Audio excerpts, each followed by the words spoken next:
Salve, seja bem-vindo. É o Frente a Frente, falando dos estúdios da Rede Vida diretamente daqui de Brasília. Hoje voltamos a falar de política. Política é muito importante na sua vida. É o que faz a educação do seu filho, a sua casa e a sua vida em geral interfere. Então, precisamos prestar atenção. Hoje, a política gira em torno de desentendimentos, mas o início de uma união foi formada hoje. É que o presidente do Senado, o senador Rodrigo Pacheco, esteve com o presidente do Supremo, o ministro Luiz Fux. E ali ele disse, o presidente do Senado, de que quantas reuniões forem necessárias, ele fará na tentativa de trazer a harmonia aqui para a Praça dos Três Poderes. Harmonia, nós estamos precisando de harmonia.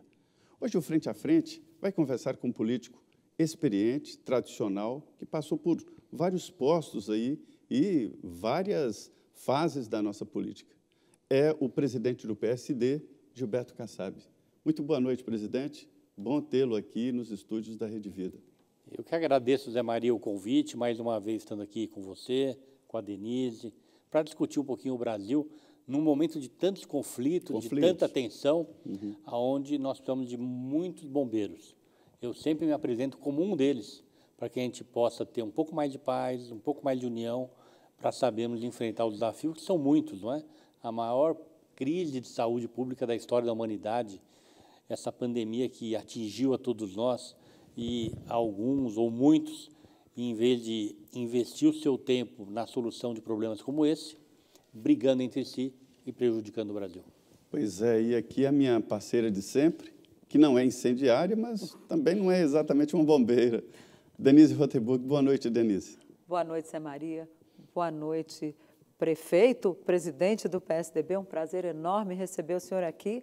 E, pois é, o prefeito que foi prefeito de São Paulo, Gilberto Kassab, já foi vice-prefeito, já foi vereador, secretário de Planejamento, ministro das Cidades, ministro da Ciência, Tecnologia e Comunicações, ou seja, cargos não faltaram. E ainda teve deputado federal aqui em Brasília, uma pessoa experiente, conhece tudo da política e nós, no papel de jornalistas, não devemos, né, nem ser bombeiros, mas também não podemos ser incendiários. O nosso papel é dar a notícia de acordo com que ela é, nua e crua. Não nos cabe dourar a pílula, nos cabe dar a notícia para você tirar as suas conclusões. Por falar em notícia, tivemos aí esse encontro, né, como Zé Maria já citou, o encontro do presidente do Senado, Rodrigo Pacheco, com o presidente do Supremo Tribunal Federal, Luiz Fux. O ministro Ciro Nogueira também esteve com Fux hoje à tarde e há aí uma tentativa de botar panos quentes nessa crise e tocar a vida. O senhor acha que isso vai se realizar mesmo? O presidente Jair Bolsonaro pode aí baixar a bola e permitir que as instituições caminhem normalmente, assim como o Supremo também deve baixar a bola? Não se esperava outra postura do presidente do Senado, o Rodrigo Pacheco. No momento, Denise, que o presidente do Supremo Tribunal Federal, que tinha convidado o presidente da República, o presidente do Congresso para uma reunião, ele vem a público e diz que está cancelada a reunião, nós temos um impasse. É um atrito muito forte entre dois chefes de poder. O Rodrigo Pacheco, corretamente, ele vai ao presidente do Supremo, né?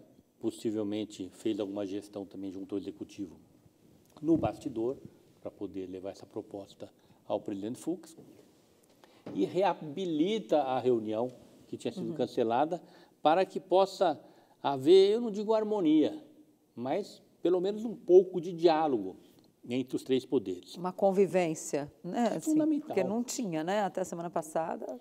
Não tinha. A reunião foi cancelada. Eu espero que essa reunião tenha sequência, que a harmonia, se não puder ser possível, mas que haja um mínimo de entendimento, porque o denominador comum é o bem do Brasil, não é?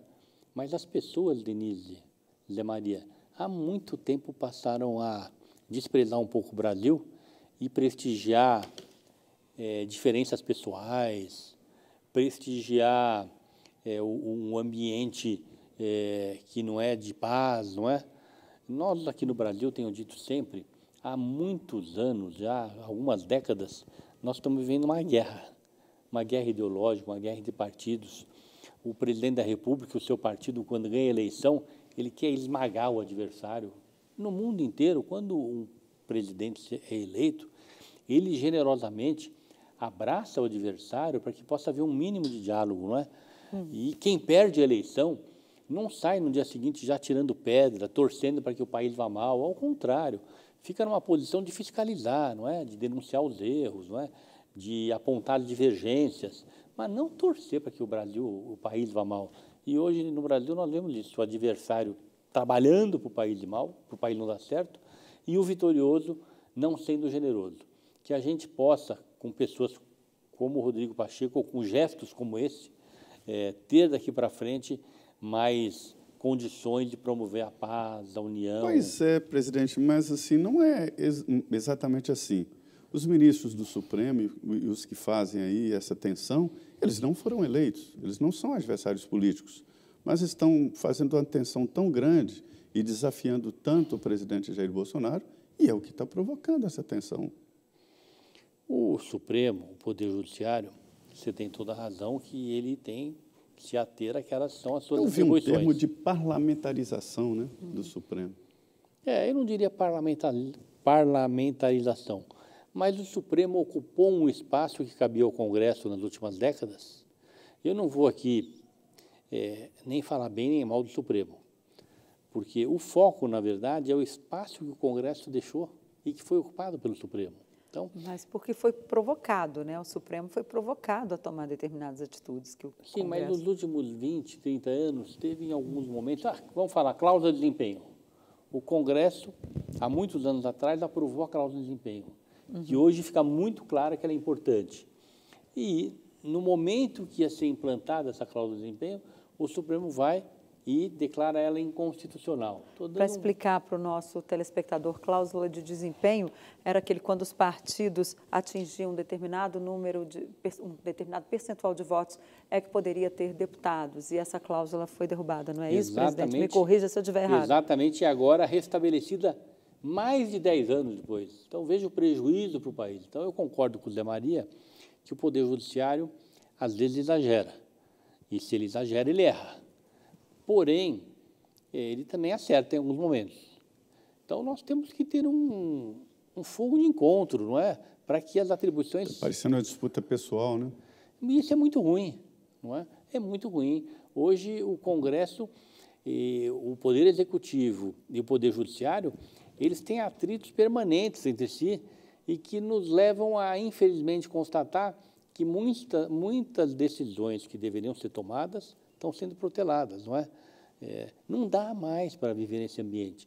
Ou a gente promove essa pacificação, ou os extremos vão continuar sendo protagonistas, e com isso nós vamos para lugar nenhum. Mas eu não entendo aí quando fala dos extremos, porque de um lado está o Supremo, ministros do TSE, né, principalmente 2 ministros, o Alexandre de Moraes e o Luiz Roberto Barroso, são os 2 ministros que estão ali atritando, e eles não têm uma base eleitoral, eles não têm uma base de sustentação, estão encontrando agora, né? 14 governadores assinaram apoio a eles, os presidentes da Câmara e Senado, quer dizer, a disputa não está ali na área política. E nem é correto que esteja.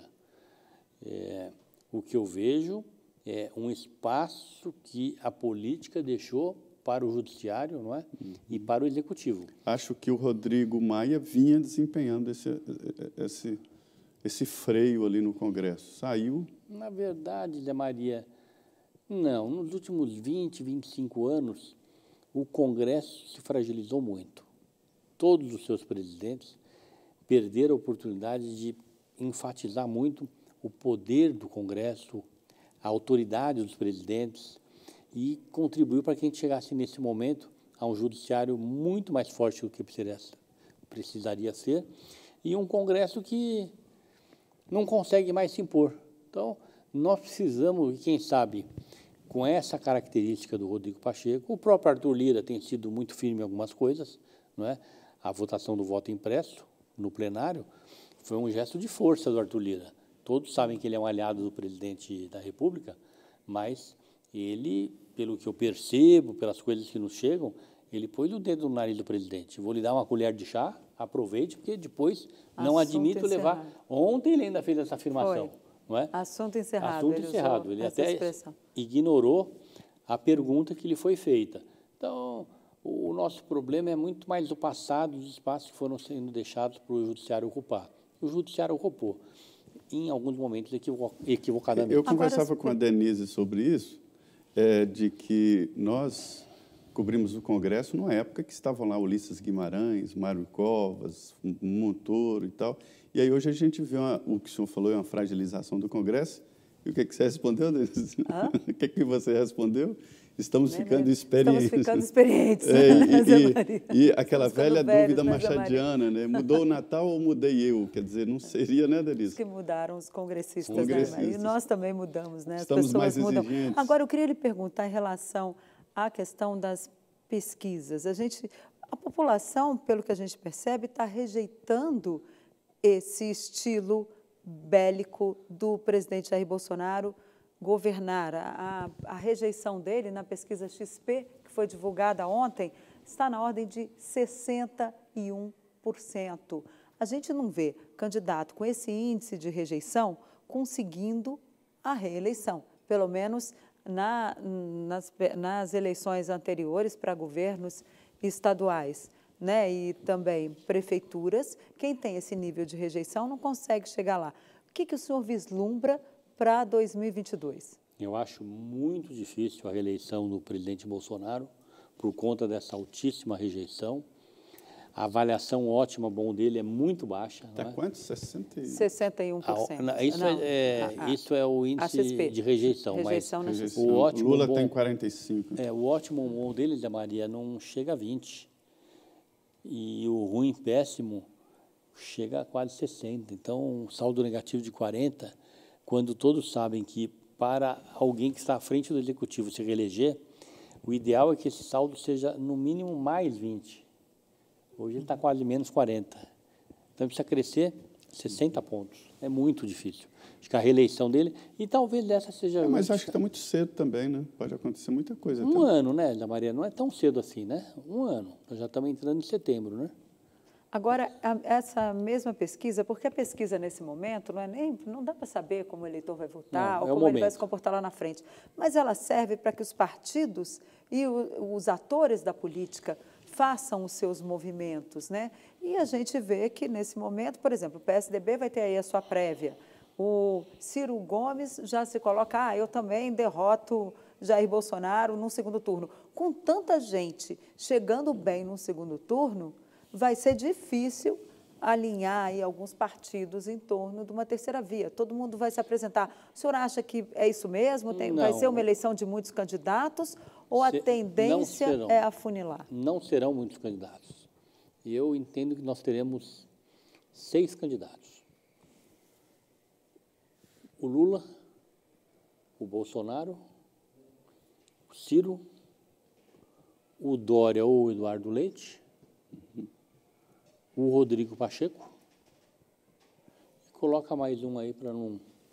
E os de sempre, os nanicos, né? Os nanicos nessa não, com essa proibição de coligação na proporcional. E assim, pelo que eu tenho informado nas conversas, o senhor tem falado muito dessa história da dificuldade de reeleição do presidente Bolsonaro e até contando com a possibilidade dele ficar fora do segundo turno. Sim, na hora que eu acredito que a terceira via... Mas com 23% dá para chegar no segundo turno.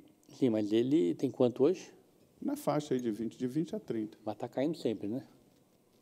Mas eu acho que ele tem um nível ali de 23%. Tem um núcleo duro, né? Mas eu acho que esse núcleo duro dele pode cair ainda um pouquinho.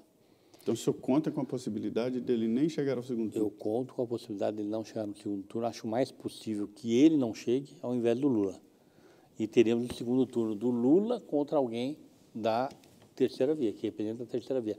O próprio eleitor, com o passar do tempo, ele vai escolher, vai dar o seu voto útil para alguma terceira via. Aqui no Brasil, o voto útil é algo que ele é muito usado pelo eleitor em todas as eleições, seja as municipais, estaduais ou federal. Bom, mas então o senhor acha que Rodrigo Pacheco vai sair do Democratas e vai para o PSD para ser candidato? Eu não posso aqui falar por ele, seria inadequado. Posso falar por mim. Ele recebeu o convite e eu acredito que ele vai aceitar esse convite, mas é uma coisa minha, uma intuição minha, né, pelo que eu estou vendo. Ele apareceu com 1% já nessa pesquisa. E sem se apresentar como candidato. Ele é muito bem preparado, ele é um advogado muito bem sucedido, um dos melhores advogados do país, e resolveu entrar na vida pública e já na primeira se elege deputado federal. Como deputado federal, vocês dois cobrem muito bem o Congresso Nacional, ele já se elege para o segundo cargo, presidente da Comissão de Constituição e Justiça. Então, sabe ter voto, se elegeu federal, tem talento para articular e conquistar a presidência da CCJ. Não é para qualquer um. Faz um bom mandato de deputado federal. Com esse bom mandato, ele se credencia para postular ao Senado. E se elege senador por Minas Gerais como o mais votado. Derrotando a presidente Dilma. Ex-presidente Dilma, derrotando outros candidatos de peso, né, na política mineira. Chegando no Senado, se elege presidente do Congresso. Vocês dão de convite que tem talento. Né? Tem boa formação, tem coerência. Então, eu entendo, sim, que ele é um candidato que pode ir para o segundo turno e pode levar essa eleição. Ok, nós vamos para um rápido intervalo, mas eu convido você a continuar aqui com a gente, porque nós voltamos em 2 minutos com mais notícias da política e de Brasília para você, telespectador da Rede Vida. Não saia daí, voltamos já.